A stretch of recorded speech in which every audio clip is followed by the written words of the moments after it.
आज का टॉपिक है पंजाब और मैसूर।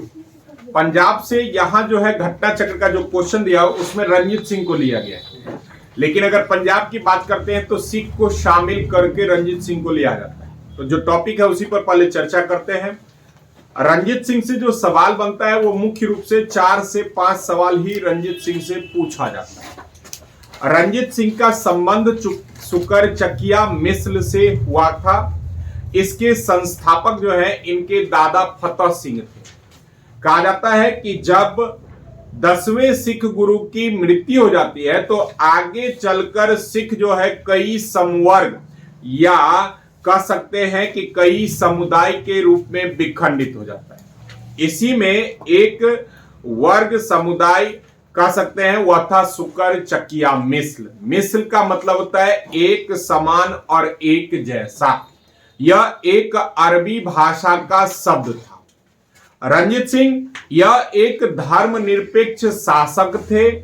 यहां से जो महत्वपूर्ण सवाल है, इसके बाद इनके समय में जो है वह आक्रमण करने के लिए आता है जमान शाह आक्रमण करके जब वापस जाते हैं तो उनका तोप जो है वह चिनाब नदी में गिर जाता है, जिसे रंजीत सिंह ने सही सलामत वापस कर दिया और खुश होकर जमान शाह ने लाहौर का क्षेत्र रंजीत सिंह को प्रदान कर दिया।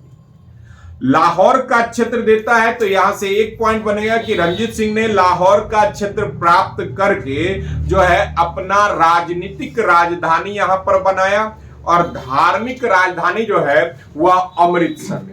अब लाहौर से जो इतिहास में लगभग सवाल बनता है वो आपका बनता है एक यहां से, दूसरा आपका बनता है वह मध्यकालीन भारत से बनता है।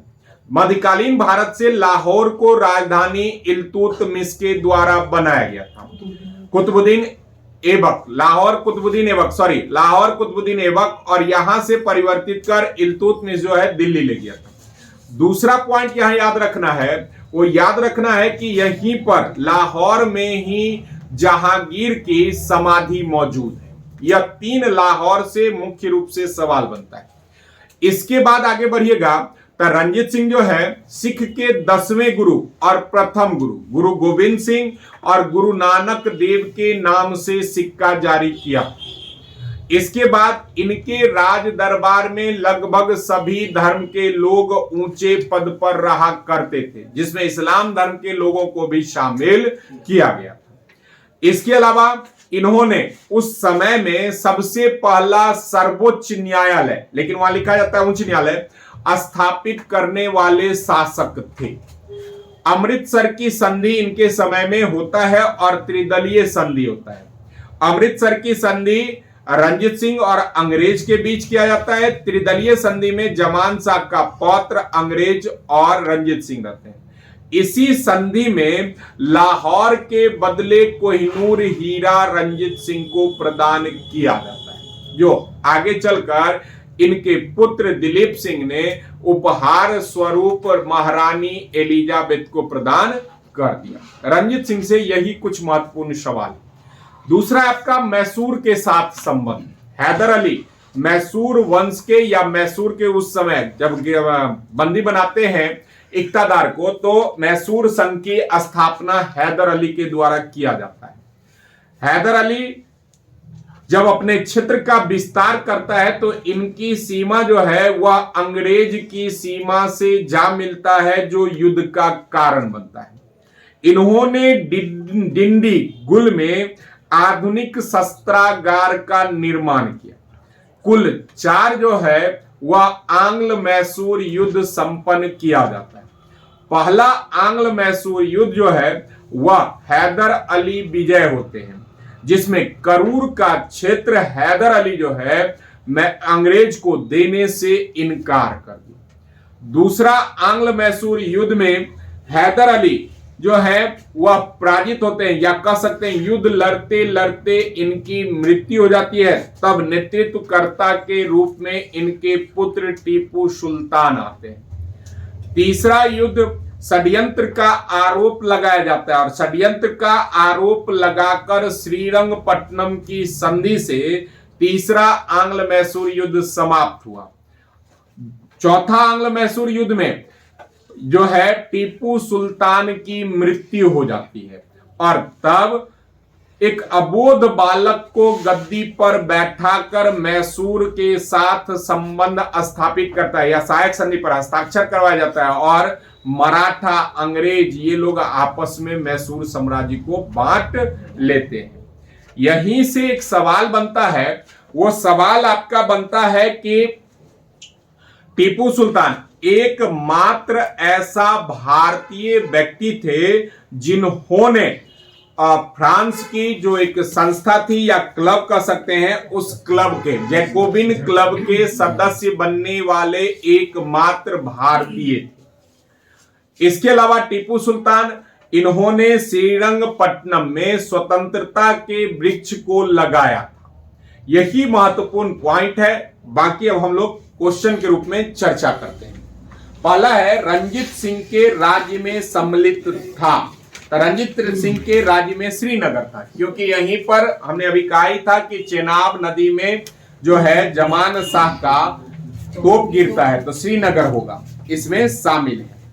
अगला है रंजीत सिंह किस मिस्र से थे? तो सुकर चकिया मिस्र से। महाराजा रंजीत सिंह के राज्य की राजधानी थी, दो राजधानी थी, एक लाहौर और दूसरा अमृतसर। अमृतसर को कहा गया है, वह कहा गया धार्मिक, और लाहौर को कहा गया राजनीतिक राजधानी। पटियाला कपूरथला से वर्तमान को जोड़िएगा तो यहां पर रेलवे फैक्ट्री, हाँ कोच फैक्ट्री है। पटियाला में पटियाली कर दीजिएगा, यूपी का एटा तो हो जाएगा अमीर खुसरो का जन्म स्थान। अगला है रंजीत सिंह ने सुप्रसिद्ध कोहिनूर हीरा प्राप्त किया था जमान शाह के पौत्र शाह शुजा से, और इसके बदले में इन लोगों ने लाहौर का क्षेत्र दिया था। अगला है निम्नलिखित में से किसने कहा था ईश्वर की इच्छा थी कि मैं सब धर्मों को एक निगाह से देखूं, इसीलिए उसने दूसरी आंख की रोशनी ले ली। महाराजा रंजीत सिंह। अगला है महाराजा रंजीत सिंह के उत्तराधिकारी थे खड़ग सिंह। महाराजा रंजीत सिंह के उत्तराधिकारी खड़ग सिंह थे। नौनिहाल सबसे छोटे पुत्र के संदर्भ में आते हैं। अगला है सिख राज का अंतिम राजा कौन था? दिलीप सिंह। दिलीप सिंह के साथ ही सबसे छोटे पुत्र होते हैं इसके, और इसी के साथ संधि संपन्न कराया जाता है। इनको और इनकी मां को इंग्लैंड भेज दिया गया, जहां पर इन लोगों ने उपहार स्वरूप कोहिनूर हीरा प्रदान। अगला है पंजाब के पूर्व महाराजा दिलीप सिंह के विषय में निम्नलिखित में से कौन सा एक कथन सत्य है?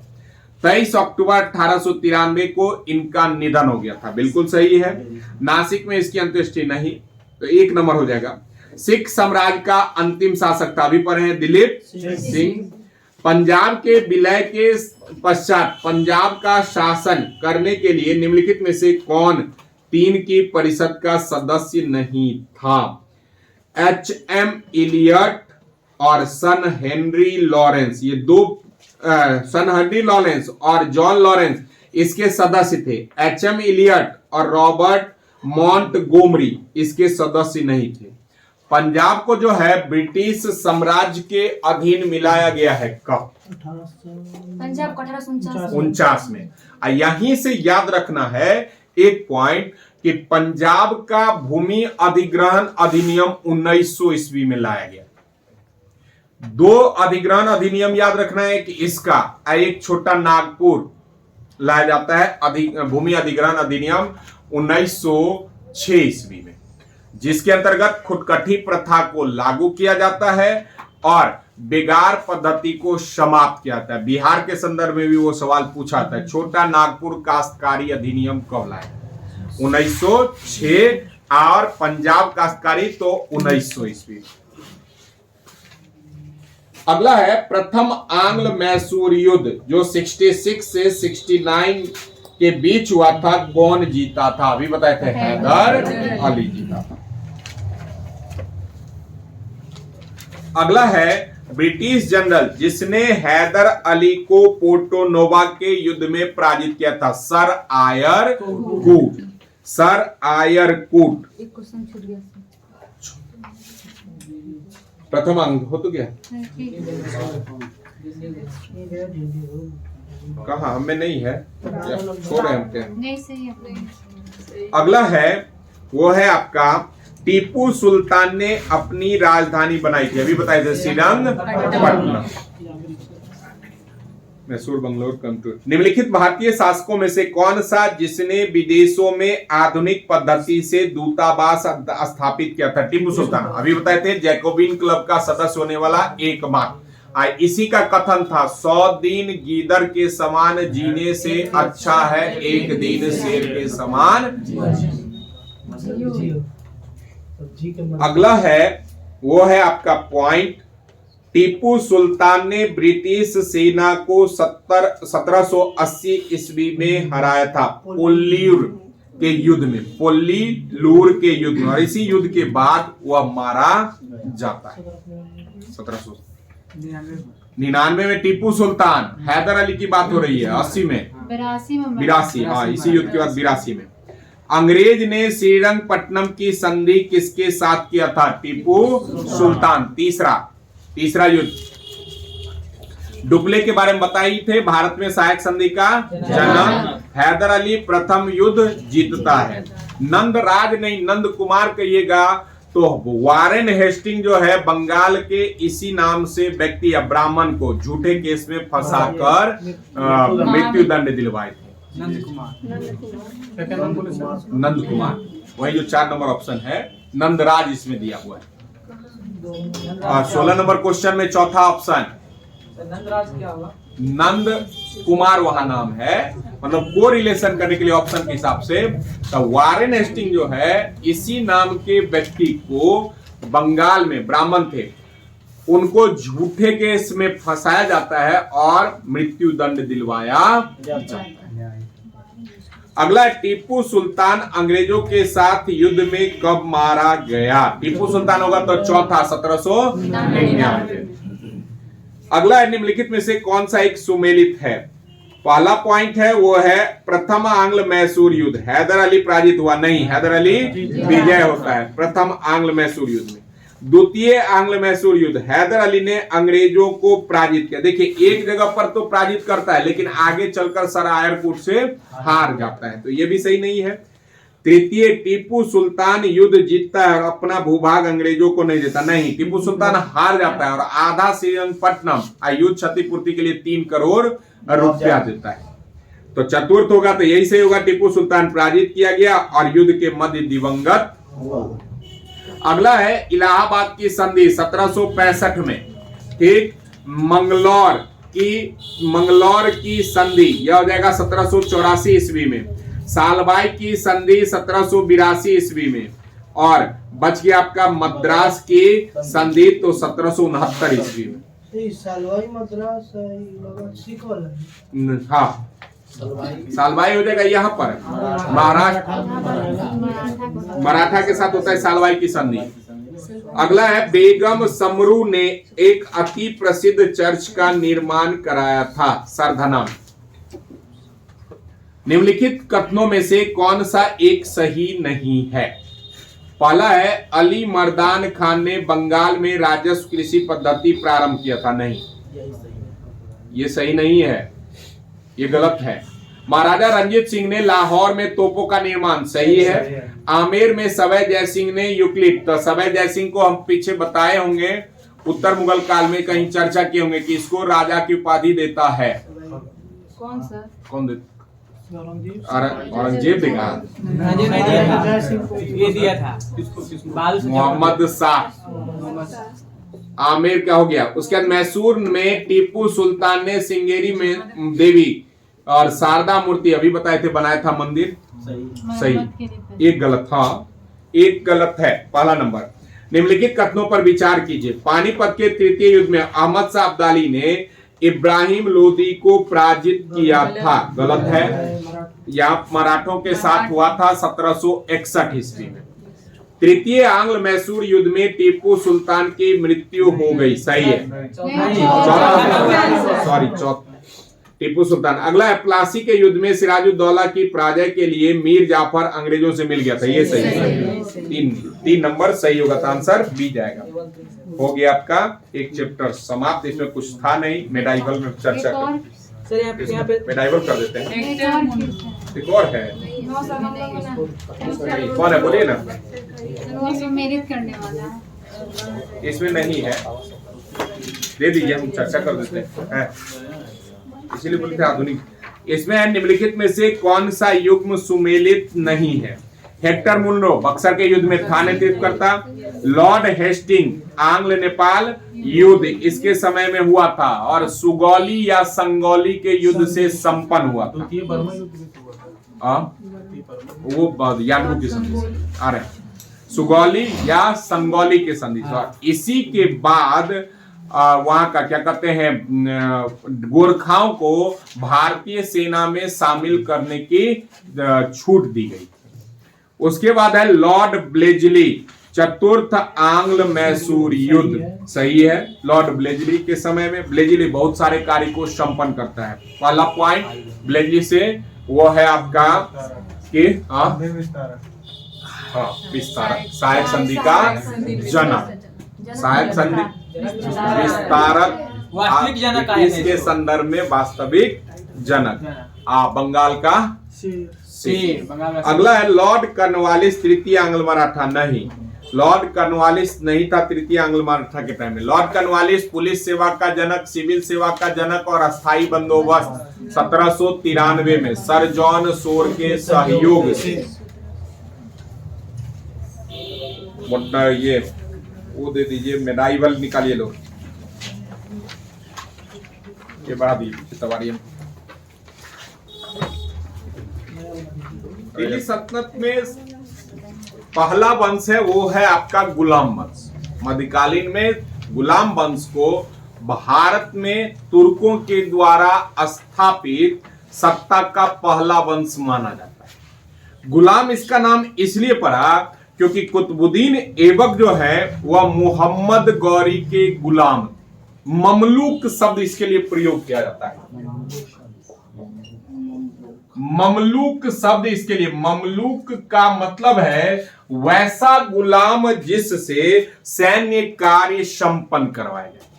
अब ममलूक के तरह ही दो ही ये जो है इस तरह से एक और याद रखना है। आधुनिक भारत में वो कहा जाता है, याद होगा आप लोग को, तो बिरसा मुंडा के विद्रोह को उल गुलान।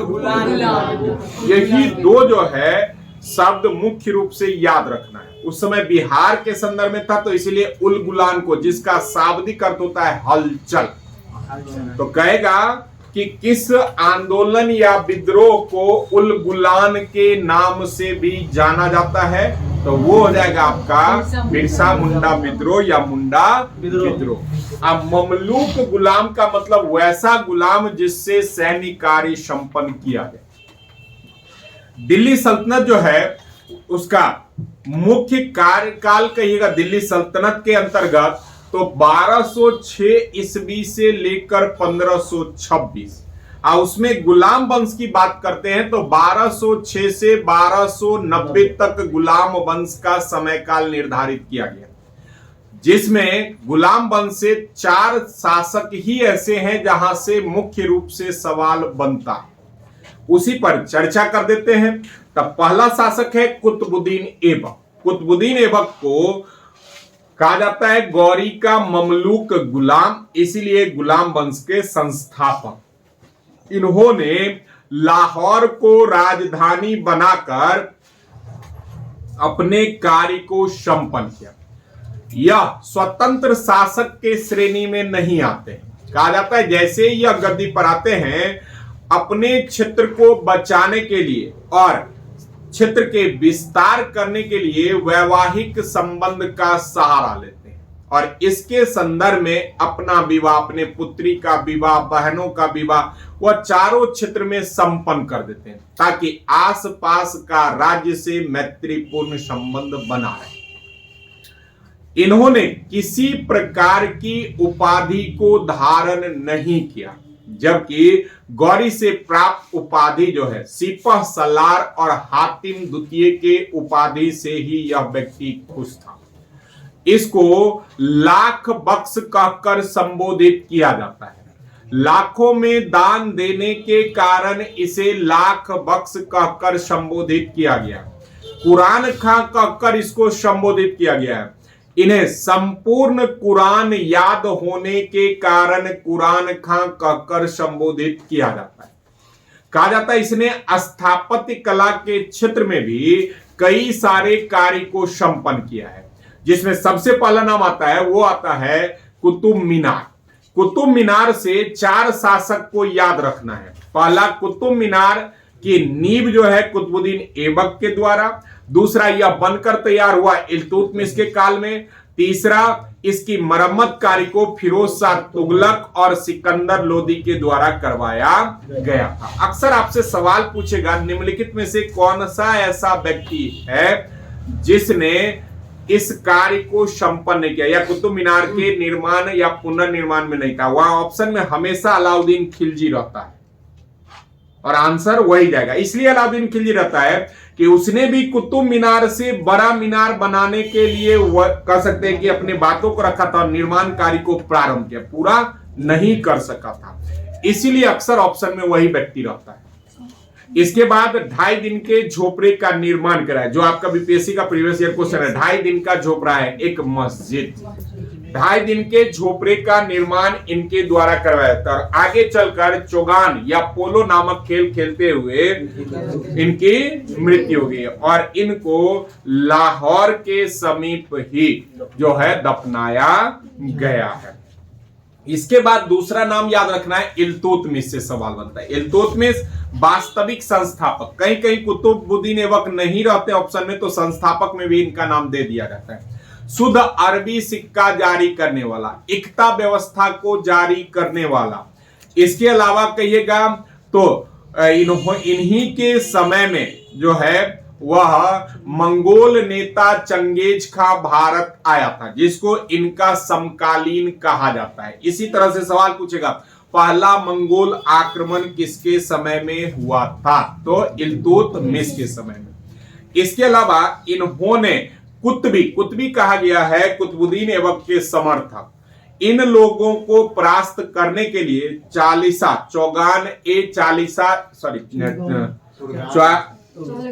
चहलगानी तुर्क ए चिहलगानी या चालीसा नाम का एक संगठन बनाया था, जिसके सदस्य बलबन थे और बलबन ने ही इसे समाप्त किया था। इसके अलावा भारत में मकबरा पद्धति लाने की बात कहिएगा तो इल्तुतमिश, इस्लामिक पद्धति से मकबरा लाने का श्रेय तो बलबन। यह इल्तुतमिश से बनने वाले कुछ महत्वपूर्ण पॉइंट थे। इसके बाद एक सवाल बनता है, वो बनता है नासिरुद्दीन महमूद शाह से, एकमात्र सुल्तान जिसने टोपी सिलकर अपना जीवन यापन किया। एक सवाल रजिया सुल्तान, और सबको पता है कि रजिया सुल्तान जो है वह देश की पहली महिला शासिका। यहां से 2 पॉइंट और बनेगा रजिया सुल्तान से। एक, उस समय लाल वस्त्र का संबंध न्याय के प्रतीक से था। लाल वस्त्र का संबंध न्याय के प्रतीक से था। अब दूसरा पॉइंट यहां से बनेगा वो यह है कि याकूत खां जो अस्तबल का अधिकारी था उसके साथ इसका प्रेम संबंध था, जिसकी आलोचना की जाती है। बस इतना ही पॉइंट रजिया सुल्तान से। और सबसे महत्वपूर्ण वह है बलबन से। बलबन से काफी अधिक पॉइंट बनता है और अधिकांशतः सवाल बलबन से ही दिल्ली सल्तनत में गुलाम बंद से उठाया जाता है। बलबन कहा जाता है कि इसको छत्र की उपाधि और उलुग खां की उपाधि जो है वह नासिरुद्दीन महमूद शाह से मिलता है। नासिरुद्दीन महमूद शाह इन्हीं के नेतृत्व में कार्य को संपन्न करते हैं, लेकिन आगे चलकर बलबन ने अपने पुत्री का विवाह इनसे करवा दिया और उनका कोई पुत्र न होने पर गद्दी पर पुनः बलबन आकर बैठ जाता है। कहा जाता है नियामते खुदाई कहकर यह अपने आप को संबोधित करता है। लॉ एवं रक्त नीति का पालन। जहां भी यह नीति लागू होता था वहां पर जो भी इनके विरुद्ध षड्यंत्र रचते सभी पुरुष की हत्या कर दी जाती थी और महिलाओं तथा बच्चे को बंदी बना लिया जाता था। इन्होंने अपने राज दरबार में हंसने पर प्रतिबंध लगा दिया था। इसके बाद नौरोज प्रथा या पारसी पद्धति को अपनाने वाला, दिल्ली सल्तनत में पारसी पद्धति को अपनाना प्रारंभ करने वाला बलबन अब मुगल वंश में अकबर, मुगल वंश में अकबर और दिल्ली सल्तनत में बलबन। पारसी पद्धति से नौरोज प्रथा बलबन ने प्रारंभ किया। सिजदा और पाबोस को लाया। सिजदा घुटने के बल झुककर सुल्तान को नमन करना, अब पाबोस होता है लेटकर सुल्तान के पैर को चूमना। ये कुछ महत्वपूर्ण पॉइंट बलबन से हैं। विशेष क्वेश्चन, एक पॉइंट और, इसने अपने राज दरबार में हंसने पर प्रतिबंध लगा दिया। अब आते हैं क्वेश्चन पर। पहला कहता है गुलाम वंश का संस्थापक, संस्थापक कहेगा तो कुतुबुद्दीन ऐबक, वास्तविक संस्थापक कहेगा तो इल्तुतमिश। अलाउद्दीन खिलजी बाजार नियंत्रण प्रणाली, अस्थाई सेना का निर्माण करने वाला, सेनाओं को नकदी वेतन देने का कार्य करने वाला, वंशानुगत पद सेना में समाप्त करने वाला, दाज एवं हुलिया पद्धति। कभी कभी सवाल पूछता है इसी को घुमाकर आपसे, वो सवाल पूछेगा कि बाजार नियंत्रण प्रणाली लागू था तो केवल सैनिकों के लिए, आम जनता के लिए नहीं, सैनिक वर्ग के लिए यह बाजार नियंत्रण प्रणाली लागू था। अगर किसी भी सैनिक को वस्तु कम दिया जाता था तो उसके शरीर से उतना मांस निकाल दिया जाता था। बलबन अभी बताई है। गुलाम वंश के प्रथम शासक कौन थे? कुतुबुद्दीन ऐबक। बलबन रजिया हो गई पहली महिला शासिका। इल्तुतमिश से हमने अभी कहा था कि इक्ता व्यवस्था लागू करने वाला पहला शासक हो गया, शुद्ध अरबी सिक्का जारी करने वाला पहला शासक। इसके बाद आपका पॉइंट बनेगा, वो पॉइंट बनेगा पहला मंगोल आक्रमण इसी के समय में हुआ था, मकबरा पद्धति लाने वाला। अगला है दिल्ली सल्तनत का कौन सा सुल्तान लाख बख्श के नाम से जाना जाता था? कुतुबुद्दीन ऐबक। लाखों में दान देने के कारण इसे लाख बख्श कहा गया है। इल्तुतमिश बताए हैं मोहम्मद बिन तुगलक, दिल्ली सल्तनत का सबसे पढ़ा लिखा शासक, पागल सुल्तान इसको कहा गया है। दुआब के क्षेत्र में 50% कर लेने वाला। इसके अलावा यहां से याद रखना है इसी के शासन काल में जो है विजयनगर साम्राज्य की स्थापना हरिहर और बुक्का के द्वारा 1336 ईस्वी में, अब बहमनी साम्राज्य की स्थापना 1347 ईस्वी में किया गया। कहीं कहीं सवाल को घुमा कर देगा, हरिहर और बुक्का गुलाम थे मोहम्मद बिन तुगलक के। अगला है 2.5 दिन का झोपड़ा, एक मस्जिद है जो कुतुबुद्दीन ऐबक के द्वारा बनवाया गया था। अगला निम्नलिखित में से किसने प्रसिद्ध कुतुब मीनार के निर्माण में योगदान नहीं दिया? अभी बताए थे तो गयासुद्दीन तुगलक जो है वह नहीं दिया था। ठीक, कुतुबुद्दीन ऐबक, इल्तुतमिश, फिरोज शाह तुगलक और सिकंदर लोदी। गयासुद्दीन तुगलक तुगलक वंश का संस्थापक था। इसी के समय में दिल्ली सल्तनत में पहली बार, कल लिखाए भी थे आप लोगों को कि पहली बार नहर से संबंधित बात कहेगी तो गयासुद्दीन तुगलक। विस्तार अगर कहे दिल्ली सल्तनत में तो फिरोज शाह तुगलक। अब मुगल वंश में कहे तो शाहजहां। अगला है आपका कुतुबुद्दीन ऐबक की राजधानी थी लाहौर। कुतुबुद्दीन ऐबक लाहौर, इल्तुतमिश दिल्ली।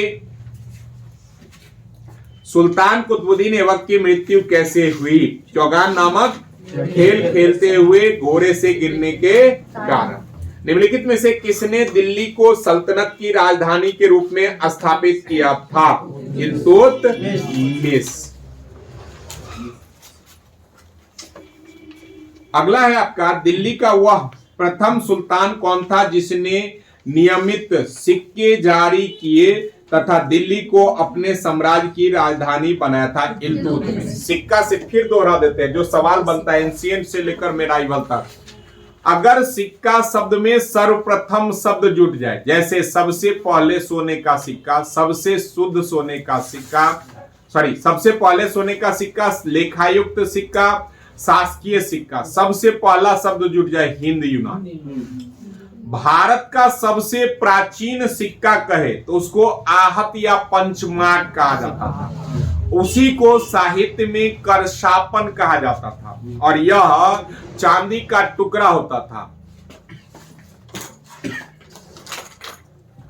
भारत का सबसे पहला सिक्का कहे तो आहत या पंचमार्क, इसलिए आहत या पंचमार्क चांदी का एक टुकड़ा होता है, उसको पंच किया तब पंचमार्क, चोट पहुंचा तो आहत।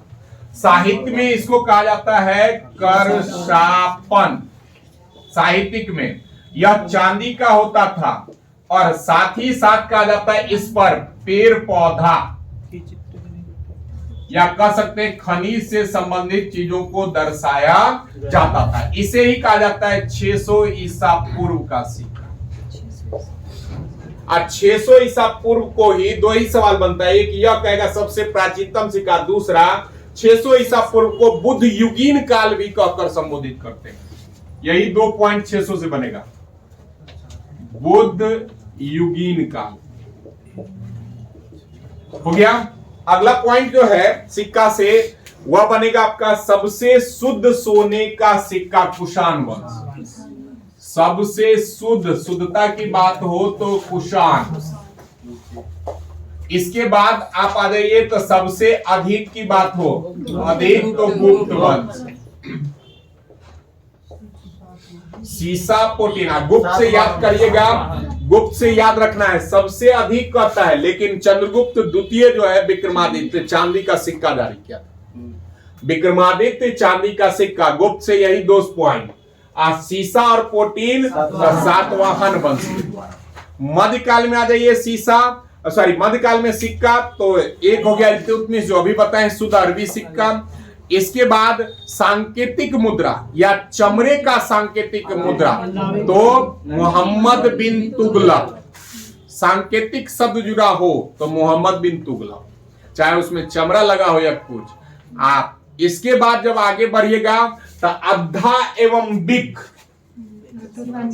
अद्धा और बिक नामक सिक्का यह जारी किया था फिरोज शाह तुगलक। अंत में चमड़े का सिक्का भिस्ती या निजाम नाविक था, निजाम भिस्ती हुमायूं बनाया था इसको। ये निजाम नाम था, निजाम भिस्ती मतलब नाविक। चलिए अगला है सुल्तान कुतुबुद्दीन ऐबक की मृत्यु कैसे हो गया नहीं सब। अगला है दिल्ली का वह प्रथम सुल्तान, यही बताए हैं अभी। निम्नलिखित में से कौन सी इल्तुतमिश के राज्यकाल में सल्तनत की राजधानी थी? दिल्ली। सल्तनत के निम्नलिखित सुल्तानों में से किसने सर्वप्रथम अपनी राजधानी दिल्ली स्थानांतरित किया था? इल्तुतमिश। आराम से कोई पॉइंट नहीं, एक ही याद रखना, जब बहुत कठिन करे तो पूछेगा कुतुबी वंश का अंतिम शासक, तो आराम से कुतुबी वंश का अंतिम शासक कुतुबुद्दीन ऐबक का पुत्र रहता है, आराम से। हाँ, इल्तुतमिश गद्दी पाता है। दिल्ली का प्रथम मुस्लिम शासक कौन था? प्रथम तो इल्तुतमिश, अभी बताए थे कि वह जो है वह स्वतंत्र नहीं थे, कुतुबुद्दीन ऐबक। गुलाम का गुलाम कहा गया है इल्तुतमिश को, गुलामों का गुलाम। मोहम्मद गौरी, गौरी जो थे यह 2 से 3 अभियान इसका याद रखना है। पहला अभियान इसने गुजरात अभियान में पराजित हुआ, भीम द्वितीय और मां नायिका देवी के मिलकर 1178 ईस्वी। पहला पराजय करके पूछेगा। दूसरा पॉइंट वो सब जानते हैं आप लोग, तराइन का प्रथम और तराइन का द्वितीय। आया हुआ तुर्क ऐसा जिसकी हत्या खोखर जाति ने कर दी 1205 में। गौरी लक्ष्मी की आकृति वाला सिक्का मोहम्मद गौरी, इसके साथ में बिल्कुल सही, थैंक यू। अगला है निम्नलिखित में से कौन मध्यकालीन भारत की प्रथम महिला शासिका थी? रजिया चांद बीबी के बारे में पीछे भी आप लोग पढ़े होंगे कि यह ऐसी शासिका जो यदि शेर को देख ले तो बिना मारे हुए पानी ना पिए। पूछता है इससे, हाँ इसी से पूछता है सवाल। चलिए, नूरजहां, तो नूरजहां का हस्तक्षेप था जहांगीर के प्रशासन। इत्मादुद्दौला का जो बनाया गया था मकबरा वो नूरजहां। अब मेहरू नीसा इसका मूल नाम। अगला है मंगोल आक्रमणकारी चंगेज खां भारत की उत्तर पश्चिम सीमा पर निम्न में से किसके काल में आया था? इल्तुतमिश। बलबन बताइए, ऐबक बताइए, खिलजी, अलाउद्दीन खिलजी भी बताइए। दिल्ली का कौन सा सुल्तान मंगोल नेता चंगेज खां का समकालीन था? इल्तुतमिश। किसके शासन काल में मंगोल प्रथम बार सिंधु के तट पर आया था? उसी क्वेश्चन को घुमाकर किया है। चंगेज खां के अधीन मंगोलों ने भारत पर आक्रमण किया था। इल्तुतमिश। बलबन फिरोज शाह तुगलक। फिरोज शाह तुगलक ब्राह्मणों से जजिया कर, नया पॉइंट में सुनिएगा, पीछे बताए तो नया पॉइंट, यह दास का शौकीन था। दास का शौकीन, 1,80,000 दास इसके दरबार में रहते थे। अब इसी से याद रखना है, एंशिएंट में दासों का गढ़ उज्जैन मंदिर को माना जाता है।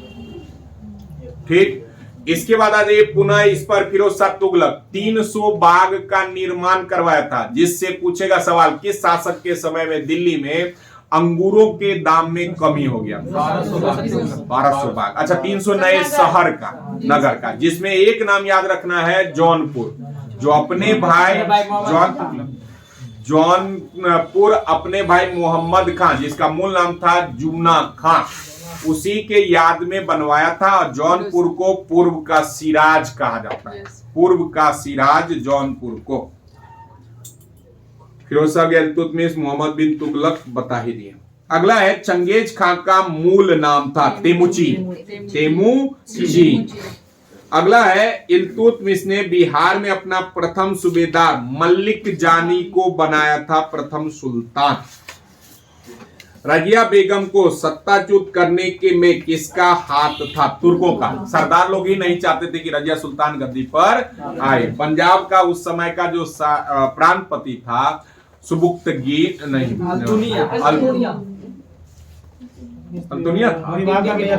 भटिंडा सब पंजाब में पड़ता था, उसका अल्तुनिया था। तो वो विद्रोह करता है और उसी को दबाने जाने के बाद वहां से वापस आ रहे होते हैं, तो वहां से वापस आ रहे होते तो इन दोनों की हत्या कर दी कैथल के जंगल। चलिए, अरबों से बताए हुए अरबवासी के संदर्भ में कि वो लोग भारत मध्यकाल में सबसे पहले आते हैं, लेकिन राजनीतिक सत्ता को स्थापित नहीं करते हैं।